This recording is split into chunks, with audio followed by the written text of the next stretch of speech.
Good morning, কেমন আছেন সবাই? আমার আরেকটি ভিডিওতে আপনাদেরকে স্বাগত জানাই। এখন বাজে সকাল 6:45 মতো, আর এত সকাল সকাল উঠেছি এর কারণ হলো আজ বাড়িতে বিশেষ কিছু অতিথি আসবেন, তার জন্য ঘর বাড়িটা একটু গোছাতে হবে, ঘরটারগুলো। আর রান্নাও আছে একটু। রান্নাটা যদিও রাঁধুনি দিয়েই করানো হবে, কিন্তু তার যোগান দেওয়া আছে, আরও অনেক কিছু কাজ আছে। প্রথমেই আমি বিছানার চাদরটাকে তুলে আগে একটা নতুন চাদর পেতে নিয়েছি, তারপর সমস্ত ওয়ারগুলো চেঞ্জ করে দিয়েছিলাম। আর এখানে আমি একটু তাড়াহুড়ো করে এই কাজগুলো করছিলাম, কারণ 8টা থেকে আবার পড়ানো ছিল, সেই জন্য যতটা পড়াতে যাওয়ার আগে করা যায় তাড়াহুড়ো করেই করছিলাম। ভেবেছিলাম আজকে পড়ানোটা ছুটি দেবো, কিন্তু স্টুডেন্টের কাল এক্সাম আছে, তাই আজকে যেতে হবে। এখানে আমি একটা ওয়েট টিস্যু নিয়ে বাকি সমস্ত জায়গাগুলো মুছে দিচ্ছি। খুব একটা নোংরা নেই, কারণ আমি প্রায় রোজই এগুলো মুছি। বাড়িতে যদি লোক আসার হয় আর আপনাকে যদি কোনো দায়িত্ব দেওয়া থাকে, সেই দিন যাবে আপনার ঘুম উড়ে। আমারও ঠিক তাই হয়েছিল।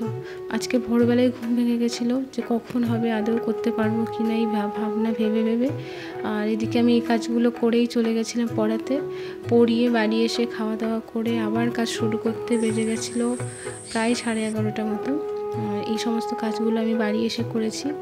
সব কিছুর ভিডিও আমি করিনি, আরও অনেক কিছুই করেছিলাম, না হলে আরও অনেকটা দেরি হয়ে যেত।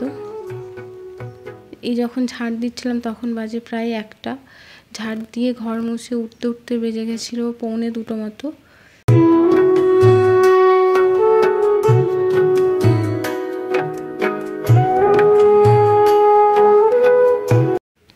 এদিকে মা রান্নাঘরে কড়াই, গামলা এই সব কিছুগুলো বার করে রেখেছে রান্না করার জন্য।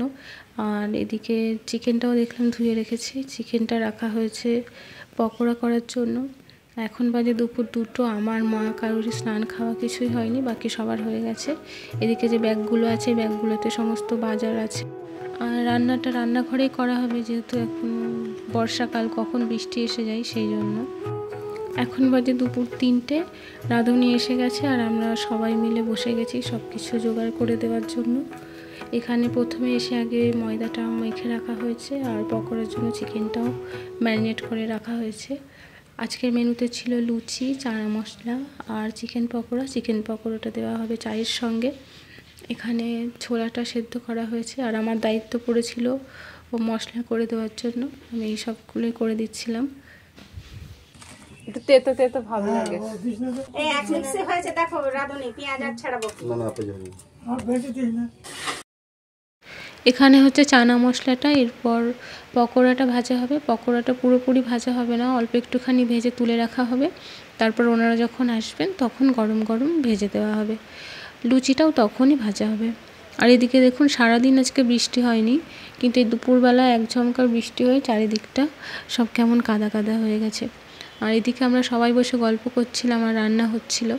আমিও ভিডিওটি এখানে শেষ করছি। আপনাদের যদি ভালো লাগে তাহলে অবশ্যই একটি লাইক করে চ্যানেলটি সাবস্ক্রাইব করবেন। সকলে খুব ভালো থাকবেন।